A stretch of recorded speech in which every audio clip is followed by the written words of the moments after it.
At approximately 2:15 p.m. this past Thursday, Archbishop Carlo Maria Vignano, who is the Apostolic Nuncio from the Vatican to the United States, stepped up to the podium in St. Joseph Cathedral and began to read the papal proclamation with regard to Peter Anthony Labasci, as he pronounces his name, as the 10th Bishop of the Diocese of Manchester. And one of the things that struck me about that papal proclamation from the Holy Father, Pope Benedict XVI, the first thing that he said was that Bishop Labasci is called to be a prophet. He is called to be a prophet. And the Holy Father is challenging all of the bishops of the world with regards to being prophets, because it is becoming increasingly more and more and more difficult to proclaim Christ in the public square.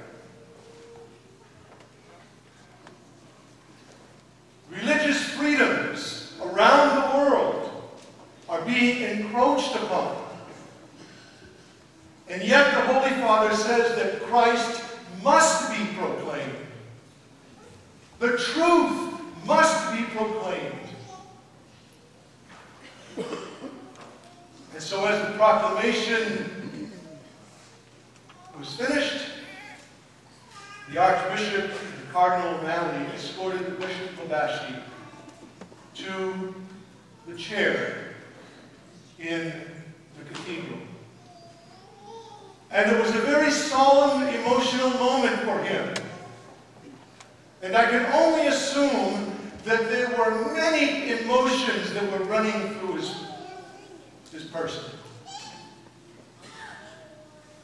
And that one of them was extreme gratitude, because it is an honor. But I'm sure that another emotion was fear, because it is a big burden.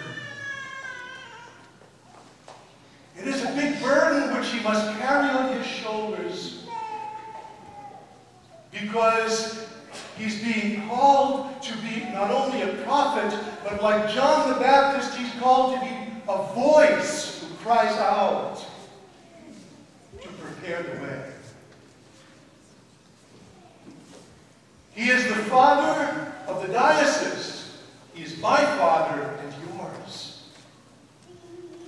And so I ask you to please pray for him. I ask you to welcome him, because it is a daunting task that he has. And in and of and by himself, he cannot accomplish it. He does not have what is needed. But Christ, who lives in him and who lives in you and I, can accomplish it through him. But he must have prayer. My prayer and your prayer, because we are the body of Christ. I don't think that I have to tell you that we are facing a lot of important choices in this time.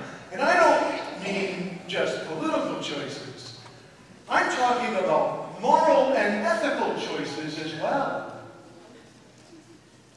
There is confusion in the air with regards to what are the right moral choices and ethical choices that we must make for ourselves and for our children.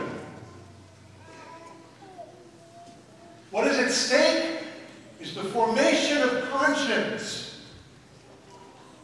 How we decide how we decide. What are we going to pass on to our children? And yet, John the Baptist reminds us in the Gospel today that he is only the voice, preparing the way for one among them whom they do not recognize. If they failed to recognize the voice that was among them to prepare the way, how would they ever recognize him for whom the way was being prepared? In other words, if we fail to understand, just as some of those people failed to understand, that John was a man sent from God, we too must recognize that our bishop is a man who was sent to us from God. He was appointed by the Holy Father, the vicar of Christ. And so therefore he is a man who is sent to us from God, and he sits in the chair of authority with regards to matters of faith and morals. And so we would do well to listen to him, to listen to the voice, that we might be prepared for the one whose celebration we are about to prepare for in the empty manger, but the one who promised that he would come again.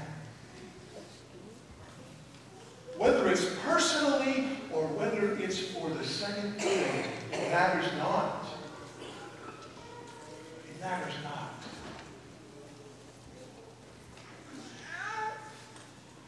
We are living in a time that we must recognize that just as in the gospel, Jesus wept over Jerusalem. And he wept because they missed their hour of visitation. This time, this is our hour of visitation. And this bishop is the voice that was sent from God to prepare the way, to prepare us. We all know what we have been through as a church. We know that there is a tremendous amount of healing that needs to take place. But not only healing, there needs to be unity within the community. We are the body of Christ, and we must become one. For there is no division in God. And so his is the task to bring healing. His is the task to unite. His is the task to shepherd. His is the task to teach. His is the task to govern. To govern the church. On your way out, after Mass, you will find in the gathering space on the big table prayer cards. Bishop Ravashi's picture and a prayer on the back. I encourage you to take one of them and to pray for him personally and with your families. He's going to need a lot of prayer.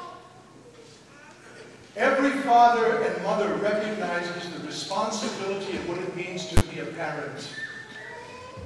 To be a parent today is a daunting task, to say the least. To be a bishop today is a daunting task, to say the least. He is the voice who cries out. But just as sure as John the Baptist was a man who was sent from God,